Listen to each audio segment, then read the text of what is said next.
It's the 2K Sports pregame show. Hello, everybody. Ernie Johnson here. Shaq's here. Kenny's here. Welcome to this edition of 2K Sports.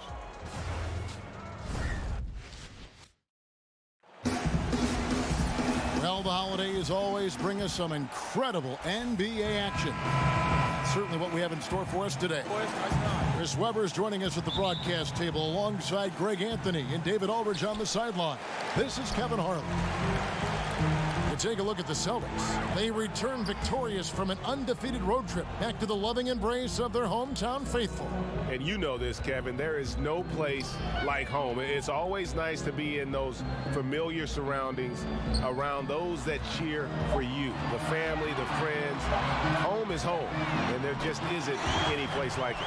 All right, let's set the floor. Courtesy of Gatorade, all fueled up and ready to go. On the floor for Baltimore, they've got J.J. Barea. Ulis is out there with Mason. Then it's Thomas, and it's Van Vliet in at the 4. Thomas gets the bucket.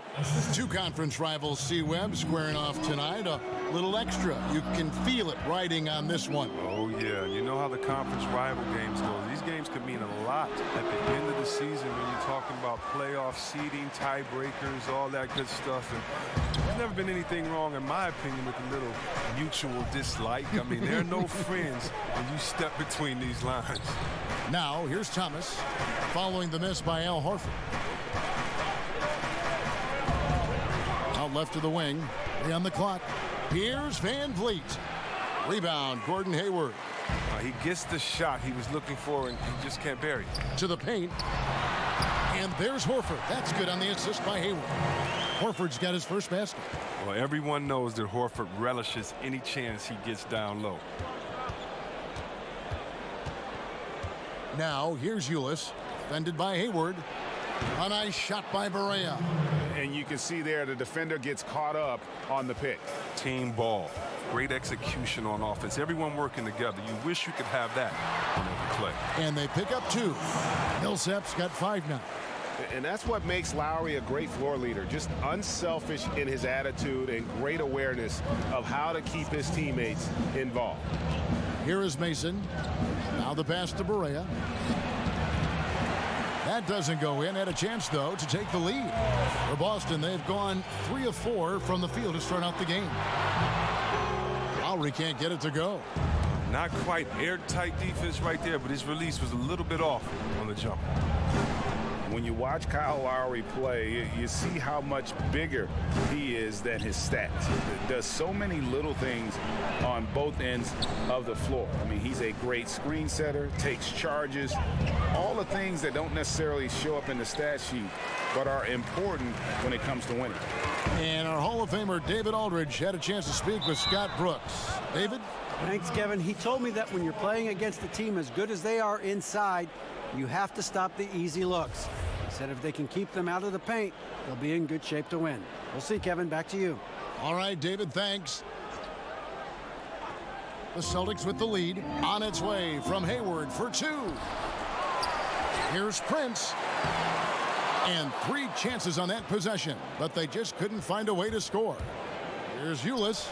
He drains the quick shot. Here's Lowry. He had 10 points in the win against the Spurs in San Antonio. And there really was a physical aspect of his performance that was off the charts. He was taking it right at him, and he just kept getting those calls and getting to the line. Here's Prince after the basket by Tyler Ulis. Just 4 to shoot. Shoots over Barea. Baltimore with the rebound. And guys, this is the first they're seeing of Boston. Goes up on the wing, and he buries that one, drilling the rim on the way down. Ulis has got his second bucket of the night. Oh, such a fantastic decision maker. Thomas, he's adept at making the right pass at the right time. Nice ball movement by Boston. Here's Millsap. That's in, and he's now 3 for 3 and looking sharp. Here's Thomas. He's averaging just around 8.5 points a game.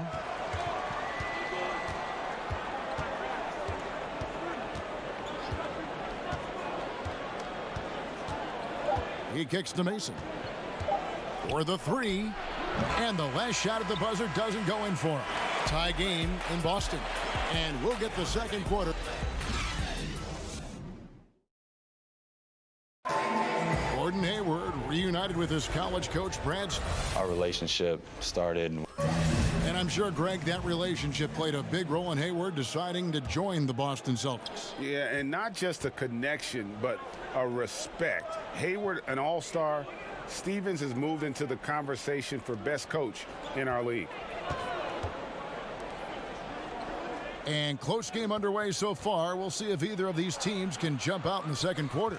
And what do you guys think about Boston here in this one? Getting high percentage looks, wearing down that defense on the inside. Right, and as the defense collapses, that opens up inside-out opportunities.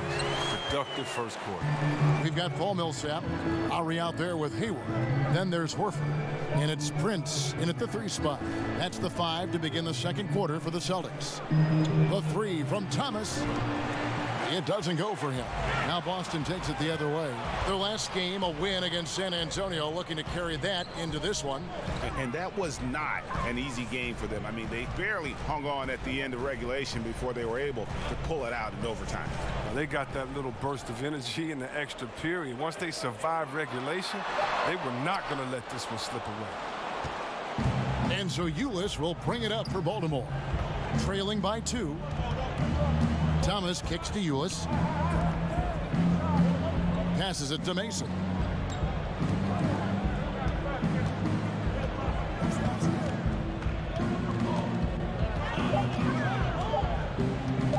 "17-foot shot on the way." Second quarter of basketball, just over a minute and a half played so far. To the inside and finished off by Horford. Don't get in his way. Horford not to be denied when he gets in that close. Baltimore trails by 4. It is so good to see Gordon Hayward. Man, he had the big injury last year, only 5 minutes into the season. Now it seems to be all systems go. It's so good to see Gordon Hayward back out on the floor. The Celtics have gone 2 of 3 from the field here to open the second quarter. 1:49 left to play here in the second quarter. Prince kicks to Millsap.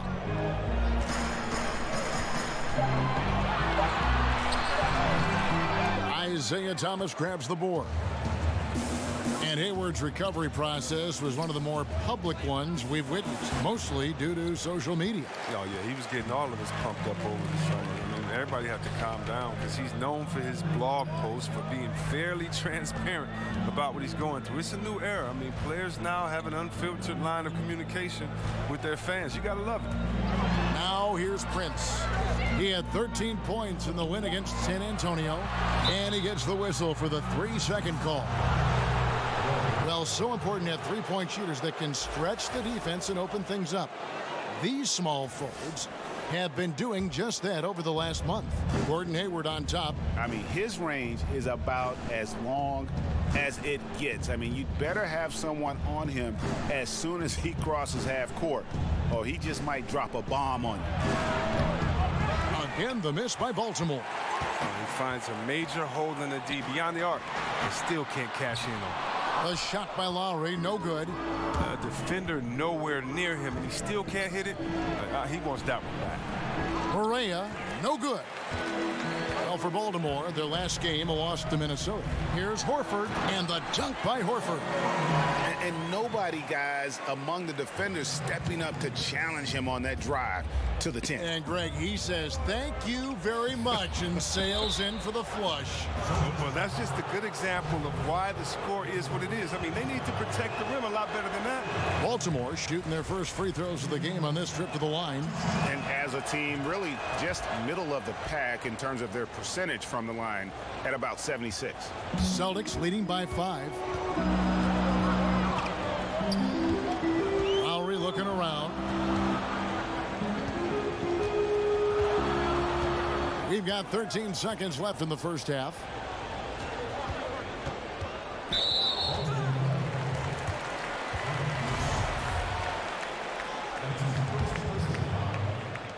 Seven seconds left here in the second. And here's Prince outside. And he was able to put it up in time, but doesn't.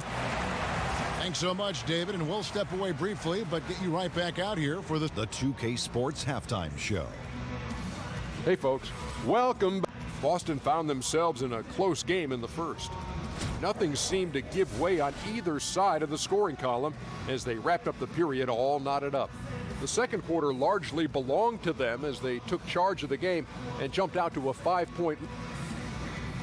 That about.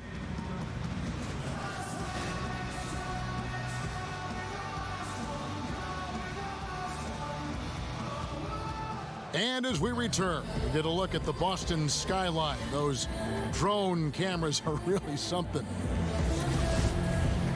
And we've got second half action for you. Thus far, a pretty evenly contested game. One guy who's been getting it done is Paul Millsap. Oh, well, they've done a good job of letting the game come to them, and really few forced shots here so far. Terrific first half on offense. This is how you draw it up. We'll see if they can maintain that efficiency going forward. Second half is underway, and here's who Scott Brooks has got on the floor. Mason is out there with Ulis. Then there's J.J. Barea. Then it's Thomas. And it's Van Vliet in at the 4 slot. Unusual about the Celtics last year. I mean, their young players just kept getting better. I mean, there was no rookie wall, just the opposite. I mean, even through the playoffs, they kept learning, kept improving. And let's catch up with our sideline reporter, David Aldridge. Well, guys, Paul Millsap is an all-star forward whose dedication to the game is reflected in his year-to-year improvement. He said, the drive to the gym is where I find my peace, getting my mind prepared. I come with the mindset of getting better. It's gotten me this far. Kevin? He is a true professional. David, thank you. Horford. They get it back, and he hits it and gets hacked on the play. A 3-point possibility if he can convert the free throw. And they continue to control the glass. Boston shooting their first free throw of the evening. See, Webb, when you look at the player development, that's both the front office and the head coach working together.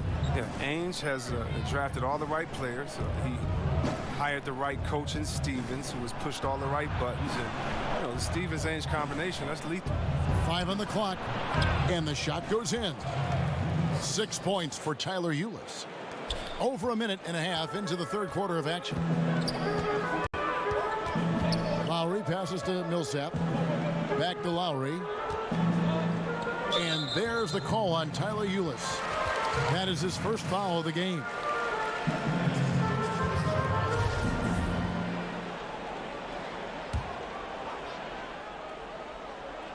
Here's Horford. No good on the quick 3. And so Ulis will bring it up for Baltimore. It's a 5-point game. Mason misses. Love to see him battling in there. Go get it, little fella. Lowry against Mason. Lowry kicks to Horford. Over Barea. That one off the back iron and out. He hasn't been his best this quarter. Ulis looking it over. Pass to Mason. Everyone seems to suffer small injuries, C-Webb, over the course of a season. Who does the best, you think, at battling through those minor bumps and bruises and injuries and still continues to play well? You know what, Kevin? I can't answer that question because whoever does it does not let us know also that they're hurt. They hide it. Yeah, good point. You're right. Because the main guys that get through it, they're not going to tell you. Good point. And here is Thomas following Kyle Lowry's 3. Van Vliet passes to Thomas. Tries it from the top of the key. Rebounded by the Celtics. Lowry's got his 4th rebound with that last one here tonight. Yeah, just a solid job on the backboard. They are really controlling the inside. Kicks to Hayward. Pass to Prince. The Celtics working the ball around now. And Horford wide open. He shoots. Hits some rim on the way in. And the bucket's good. How about the passing? They are moving the ball without any thought, without any individual agenda. The pass to Ulis. 29 seconds left in the third quarter of the game. And the basket by Thomas. And with his usual degree of difficulty, I mean, that's an easy one. Thomas able to just catch and release. Lowry against Mason. Outside Lowry. Pass to Hayward. Back to Lowry. Takes a three. And the Celtics hit again from deep. You see how Hayward just made that pass? You got to say, man, he's got some vision. From deep, Thomas. Oh, and he just knocked down the buzzer beater. Yeah, a big-time three to cut it to single digits. They've kept it within reach. And so it's the Boston Celtics in the driver's seat, up 8 points at the end of the quarter. They've been playing some ferocious defense. And we'll be back with you shortly. And a chance right now to show you our State Farm assist of the game. Just true artistry right there. I mean, great decision on where to go with the ball. And how about the perfect delivery? How about the unselfishness? Night in and night out, we see guys trying to force their own agenda. Not that time. And with 3 quarters behind us, let's see what this fourth period holds in store for us. Paul Millsap out there with Horford. Then there's Lowry, and it's Hayward, and it's Prince in at the small forward position. That's the Boston 5. From the baseline. And the shot is long. And they're controlling the boards, Kevin. That's +5 in that category. That's good from Lowry on the assist by Prince. And that's now 10 points for Kyle Lowry. And his touch inside more than makes up for Lowry's lack of size. He's a terrific finisher in the paint and doesn't miss many once he gets in tight. Van Vliet looking around. Just 5 on the clock. Here's Ulis. And poor shot selection there. Not a high percentage look for him. Hayward outside. He kicks it to Prince.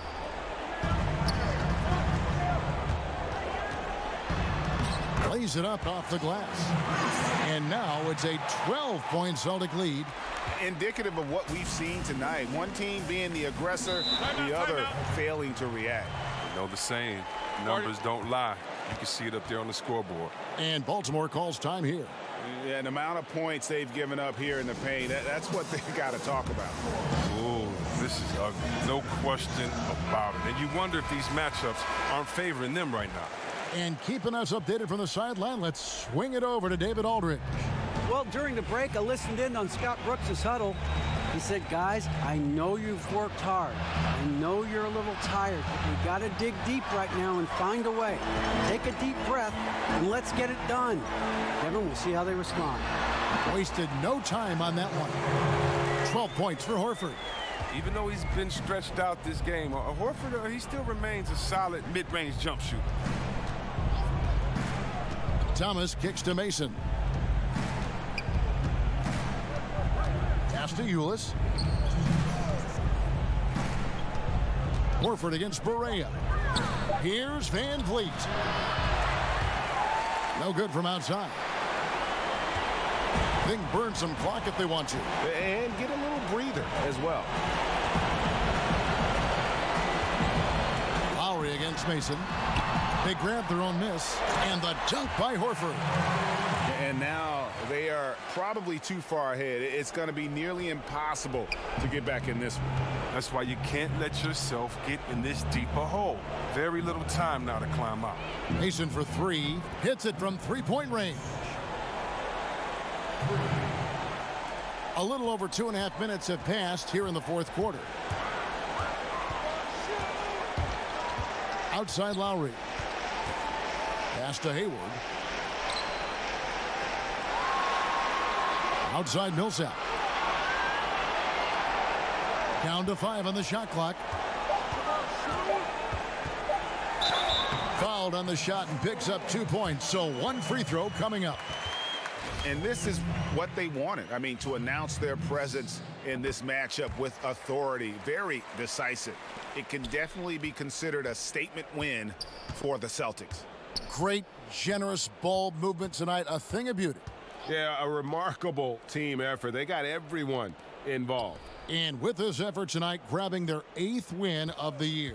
And we watched them all night long. No one could really stop them. Just another excellent game it was for Kyle Lowry. Well, he had a hand in just about everything they did tonight. I mean, he just didn't take a single possession off on either end. He was a complete package. Hayward kicks to Lowry. Sweet little floater. And the Celtics lead by 18. And how much longer are they going to keep that foot on the accelerator? At this point, it's just icing on the cake. Terrific run, closes it out. Bounce pass, Thomas.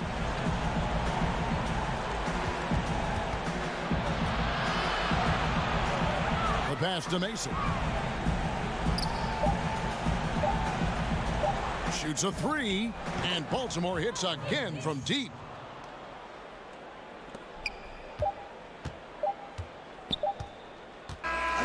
And so it's Boston easily grabbing this one. Some good moments throughout this one, but they had the clear advantage down the stretch. Yeah, I mean, I love the way they executed on both ends of the floor. All right, David, great job. Thanks so much. And that about wraps it up for Chris.